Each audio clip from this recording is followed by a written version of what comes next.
La otra noticia urgente, atención, la Corte Suprema de Justicia logró documentar, Blue Radio tuvo acceso a documentación que demuestra con muy alta precisión la operación orquestada desde el gobierno para la entrega de dádivas de contratos a congresistas a cambio de que emitieran votos y conceptos favorables. Estos tienen que ver con la Comisión Interparlamentaria, tienen que ver con el ministro de Hacienda y tienen que ver con créditos de la Nación. Ricardo Espina. Néstor, este documento es muy importante, tiene 78 páginas y le digo que es importante porque no se basa únicamente en los testimonios de Olmedo López, exdirector de gestión de riesgo, y de Sneider Pinilla, que era su subdirector. La Sala de Instrucción de la Corte Suprema de Justicia logra plasmar en este documento de 78 páginas, con cámaras de video, con bitácoras de ingreso y salida al Ministerio de Hacienda y con otros elementos, la manera en la que se habría producido esta operación. De forma muy precisa, el documento de la Corte señala que hay elementos suficientes que demostrarían que varios ministros del gabinete del presidente Gustavo Petro habrían comprado el favor de congresistas investigados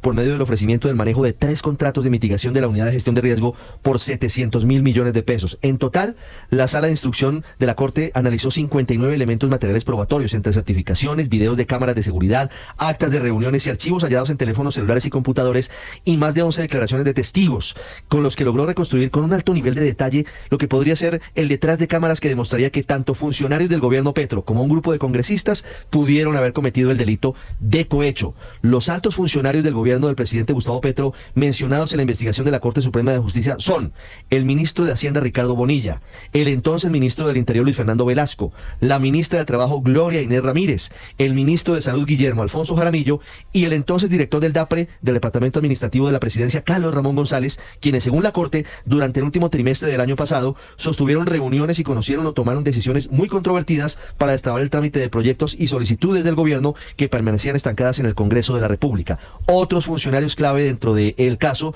son la ex asesora principal del ministro de Hacienda Ricardo Bonilla, María Alejandra Benavides, y Jaime Ramírez Cobo, asesor de la jefatura del despacho de la Presidencia de la República, quienes en la práctica habrían tenido contacto permanente con Olmedo López y Sneider Pinilla, los detenidos exdirectivos de la Unidad de Gestión de Riesgo, para acelerar el trámite de los 3 proyectos presuntamente entregados a los parlamentarios a cambio de su respaldo. Proyectos de mitigación de riesgo que permanecían estancados y que fueron adjudicados en Cotorra, Córdoba, en El Salado, Carmen de Bolívar, y en Saravena, Arauca, casualmente ubicados en áreas de influencia electoral de varios de los congresistas hoy investigados. Néstor, hay un testimonio clave en este caso y es el del director de Crédito Público del Ministerio de Hacienda, José Roberto Acosta, quien les contó a los magistrados por qué era importante que los congresistas integrantes de la Comisión Interparlamentaria de Crédito Público emitieran un concepto sobre los trámites de las operaciones de crédito internas y externas de la nación, pues señaló que esos trámites se dilatan cuando la comisión no conceptúa, a favor o en contra, pero tiene que haber un concepto, que era aparentemente lo que venía sucediendo, no conceptual, antes del presunto ofrecimiento de dádivas para acelerar dichos procesos. Además hay un detalle que no es menor, Néstor,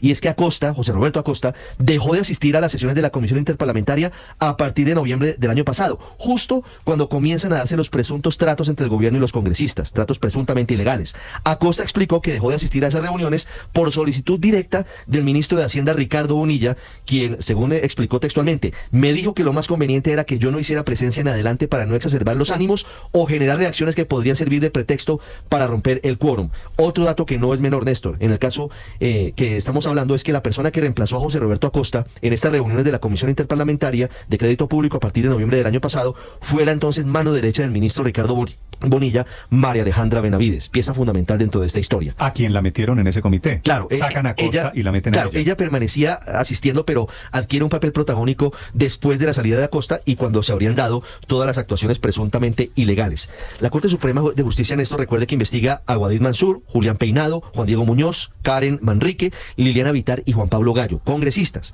Y miren lo que dice la Corte. Ellos posiblemente habrían aceptado los términos de un acuerdo negociado con funcionarios integrantes del alto gobierno nacional. De acuerdo con esto, durante el final del segundo semestre del 2023, los aforados, es decir, los congresistas, en su condición de miembros de la Comisión Interparlamentaria de Crédito Público, habrían aceptado emitir conceptos sometidos a su consideración por el ministro de Hacienda a cambio de una dádiva prometida. concretamente bajo la forma de proyectos de obra e interventoría que se adelantarían en la unidad de gestión de riesgo. Y luego habla la Corte del contexto en el que el gobierno estaba preocupado, según los testimonios de Olmedo López y de Sneider Pinilla, para que se aprobaran los proyectos, para que saliera adelante lo que el gobierno estaba buscando que saliera adelante. Y le hablo de los 3 proyectos porque venían de atrás: obras de emergencia para la recuperación del sistema integral de drenaje de aguas lluvias en la Ciénaga Grande del Bajo Sinú, en Cotorra; la construcción de obras de protección para la reducción del riesgo y prevención de inundaciones en Saravena, Arauca, sobre el río Bojava; y la construcción de estructuras de contención y mitigación del fenómeno de socavación, erosión y transporte en el Sarado, en Carmen de Bolívar.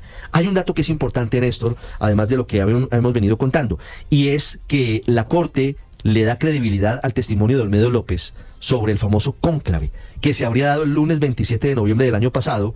en la Casa de Nariño. Habría ocurrido en las instalaciones del DAPRE y en ella habrían participado, además de el director de gestión de riesgo Olmedo López, el director del DAPRE en ese momento, Carlos Ramón González, el ministro del Interior Luis Fernando Velasco, el ministro de Hacienda Ricardo Bonilla, el ministro de Salud Guillermo Alfonso Jaramillo y la ministra de Trabajo Gloria Inés Ramírez.